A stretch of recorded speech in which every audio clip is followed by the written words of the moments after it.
हल्फ बर्दारी है कैबिनेट की, वो थोड़ी डिले इसलिए हुई कि पहले सदर ममलिकत आ जाए। आरिफ अलवी साहब तो रुखसत हो चुके हैं वाने सदर से, अब आसिफ अली जरदारी साहब पर तोल रहे हैं कि वो आ जाए वाने सदर में और उसके बाद वो नुमाइंदों से, कैबिनेट से, मुंतखब वज़रा से हल्फ लें। तो जो कैबिनेट है उसको सभी बड़े इश्तियाक से देख रहे हैं कि इसमें कौन कौन हो सकता है। सारे नाम गर्दिश में, इसहाक डार साहब के हवाले से आप इतने अरसे से बात कर रहे हैं, लेकिन कुछ बातें जो हैं वो हवाओं में हैं, आपकी ज़ुबान से लोगों ने नहीं सुनी। जैसे हम खबरें सुन रहे हैं कि राना सनाउल्लाह कहाँ जाएंगे, इसहाक डार साहब की कहाँ एडजस्टमेंट हो सकती है।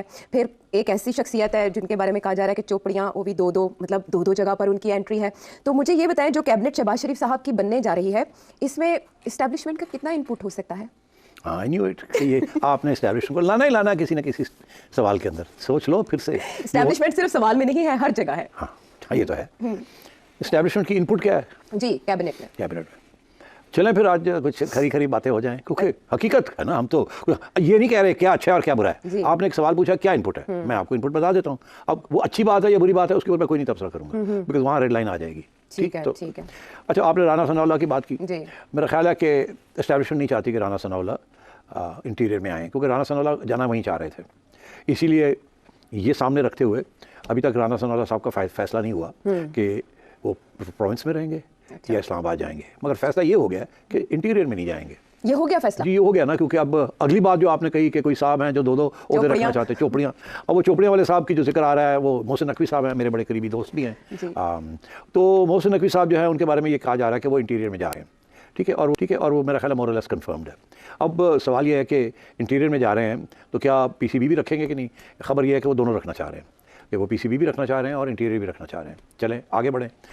उनको क्यों चुना फॉर इंटीरियर? पीसीबी का तो समझ आती है, वो सीएम बन के आए हैं, पीसीबी में थोड़ा सी सेलिब्रिटी स्टेटस मिल जाता है, और मगर जो गाड़ियाँ आगे और गाड़ियाँ पीछे तो पीसीबी में नहीं मिलती ना। गनमैन इधर और गनमैन उधर वो तो नहीं मिलते ना। आप जब जाते हैं तो आप एक ही गाड़ी में जाते हैं, दो गाड़ियाँ नहीं होती पीसीबी में। यहाँ तो जब इंटीरियर मिनिस्टर जाएगा तो 6 7 8 गाड़ियाँ इधर और वो तो होता है। तो और पावर बहुत है ना यहाँ, तो पीसीबी में क्या पावर है, और रिस्पॉन्सिबिलिटी भी तो है। और खैर रिस्पॉन्सिबिलिटी तो उनकी है जो कि लगाते हैं। तो अब ये है कि मोहसिन नकवी साहब क्यों गए इंटीरियर? देखिए, उनका किरदार पंजाब के अंदर एस्टैब्लिशमेंट को बहुत पसंद आया। उन्होंने जो क्रैकडाउन की अपोजिशन के ऊपर वो नुमाया है, और ख़ुद नज़र नहीं आए, पुलिस उनकी नज़र आई, और बहुत सी कहानियाँ हैं, पीटीआई वालों से पूछे क्या हुआ क्या नहीं हुआ। बिल्कुल, वो मोन्टाज वगैरह चलाते रहते हैं। तो मेरा ख्याल है कि ये उनकी क्रेडिट पे जाता है as far as the establishment is concern, कि तगड़ा। ठीक है, कोई he got the job done actually. He got the job done जो उनको दिया था। तो इसलिए I think they think establishment में भी, इंटीरियर में भी तो वो तो सब जगह पे ही है ना, to get the job done. ठीक है ना। हाँ, तो पहले आपको पता है उन्होंने सरफराज बुगटी साहब लेके आए, और वो भी बड़े तकड़े थे, जो कहा जाता था वही करते थे, अपनी उनकी कोई सोच नहीं थी, इसीलिए उठा के उनको बलूचिस्तान ले गए हैं। वहाँ बलूचिस्तान में तो स्पेशल इंटरेस्ट है ना एस्टैब्लिशमेंट का, फॉर नंबर ऑफ रीजंस। वहाँ टेररिज्म भी हो रही है, फॉरेन इंटरवेंशन भी है, फिर ईरान बॉर्डर इश्यूज हैं हमारे सारे, तो वहाँ they always want their own man. तो बुगटी साहब is the right choice for, and so they want their own man.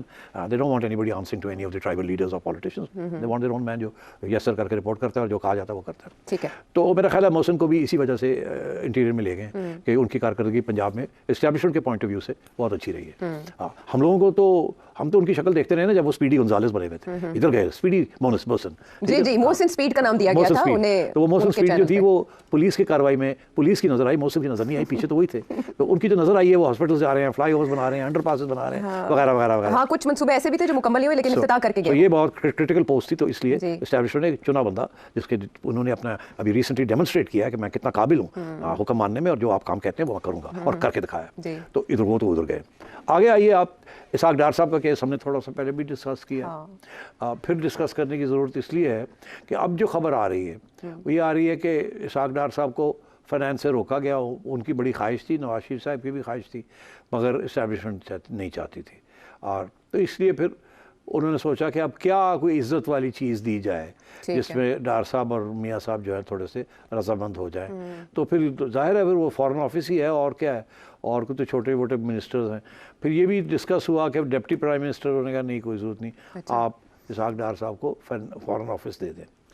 हमने कल ही डिस्कस किया था कि वहाँ प्रॉब्लम्स क्या हो सकते हैं, मगर जो लेटेस्ट खबर जो है ये है कि जब ये हुआ कि जी इसहाक डार साहब को फॉरेन ऑफिस देना है, तो फिर इस्टेब्लिशमेंट ने ये सोचा कि अब ठीक है, हमें भी कुछ थोड़ी बहुत कंसेशन करनी पड़ेगी। वो तो नहीं चाहते थे कि ये जाए वहाँ, वो तो चाहते थे कोई और दे, इधर उधर कॉमर्स दे दो, ये दे दो, वो दे दो, बट अच्छा।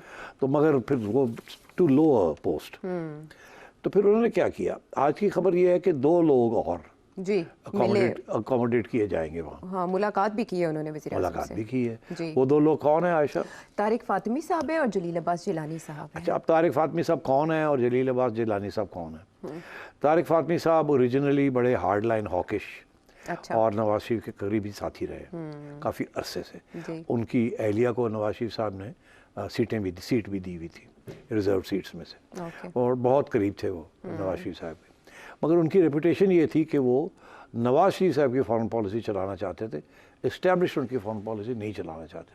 तो वो एक स्टेज ऐसी आई जबकि नवाज शरीफ साहब ने इस्टेब्लिशमेंट की फॉरेन पॉलिसी को चैलेंज किया, आपको याद होगा, जिहादी ग्रुप्स के ऊपर, जिसकी वजह से फिर वो डॉन लीग्स, जी उसमें ये ऑलमोस्ट मारे गए। जी, बली चढ़ी। हाँ, वो लोगों ने एस्टेब्लिशमेंट ने कहा कि इन्होंने लीक की होगी या परवेज रशीद ने की होगी, साहब का नाम और तो इनका नाम तब हमें पता चला कि हॉकिश ट्रेंड कि ये तो फॉरेन ऑफिस जो है ना उसकी मलकियत इस्टेब्लिशमेंट की है। अच्छा। वहाँ कोई आज़ाद थिंकिंग नहीं हो सकती, और जो लोग वहाँ समझते हैं कि वो आज़ाद थिंकिंग कर रहे हैं, वो सिर्फ इस किस्म की आज़ाद थिंकिंग करते हैं। उनको कहा जाता है ये नहीं होना, ये नहीं होना, ये नहीं, आपने क्या, आप ये कंसीड नहीं कर सकते, ये नहीं कंसीड कर सकते। वह इन पैरामीटर्स के अंदर, इन इस गोल दायरे के अंदर आप टैक्टिकली जो हैं अगर कोई कंसेशंस ले सकते हैं तो ले लें, अदरवाइज ये नहीं होगा, ये नहीं होगा, ये नहीं होगा।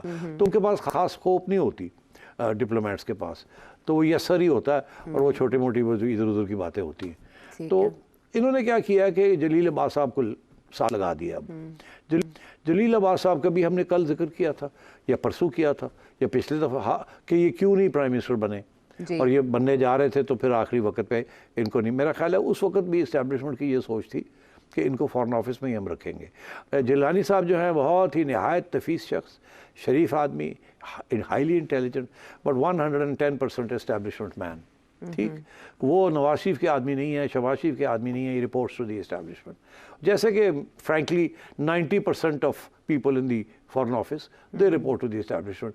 होता ही है कि कोई डिप्लोमेट बाहर गया होता है ना, तो बाहर से घर आता है फिर छुट्टी, सबसे पहले वो DGISI के पास जाके ब्रीफिंग देता है, फिर प्राइम मिनिस्टर को ब्रीफिंग देता है। तो हमारा foreign office is part of the establishments network. तो कोई, बिकॉज नेशनल सिक्योरिटी स्टेट है ना, तो फिर ये तो होगा। और सब प्राइम मिनिस्टर को ये बात का पता है। नवाज शरीफ साहब को शायद नहीं पता था, या उनको पता था, उन्होंने कहा थोड़ी देर लैंड देखो, अगर समझ आ गई कि ये भी नहीं आप ले सकते। यहाँ तक कि वो मोदी साहब को मिलने जाना चाह रहे थे, और इस्टेब्लिशमेंट कहा था कि मत जाए, इन्होंने आंखें निकाली कि नहीं मैं जाऊँगा, तो फिर छुट्टी होगी ना उसके बाद। तो बात यह है कि समझ आ गई लोगों को। तो फिर अब जलील अब्बास जिलानी साहब को तो रखा गया है कि अगर डार साहब इधर उधर होने की कोशिश करें तो तुम जरा टाइट कर। Balance of power, balance of power तो इतना नहीं है, इतना ये है कि जरा उन्हें संभाल के रखना। अच्छा। Don't let him get carried away, साथ साथ टिकना, और अगर कोई गड़बड़ करें तो आप ठीक कर देना। अच्छा। और तारिक फातमी साहब जो हैं वो कंसेशन है टू नवाज शरीफ साहब। और ये भी मैं बता दूं कि तारिक फातमी साहब भी नहायत शरीफ आदमी, बहुत एक्सपीरियंस्ड आदमी, वेरी इंटेलिजेंट, लाइक जलील अब्बास जिलानी साहब, ये बड़े पाए के लोग हैं। अच्छा। और फ़र्क ये था कि एक जो था वो थोड़ा सा एंटी इस्टेब्लिशमेंट था, और एक जो है टोटली इस्टेब्लिशमेंट। अब वो जो एंटी इस्टेब्लिशमेंट थे वो उनको भी समझ आ गई है, और उनको जैसे कहते हैं ना, वो क्या कहते हैं, क्लास उनको उनकी ले ली गई थी, तो उनको भी समझ आ गई है। अब वो उस किस्म की बातें नहीं करते, अब वो बिल्कुल लाइन में चलते हैं। तो इसलिए कंसेशन देना उनको was not a problem, because Jalil Abbas will be able to deal with both Fatmi sahab and डार साहब। फातमी साहब के तो कोई गड़बड़ नहीं करेंगे, आजकल तो बिल्कुल सीधे चल रहे हैं। तो इसलिए मैं समझता हूँ कि इस्टेब्लिशमेंट ने अपने वहाँ मोरे सेट कर दिए।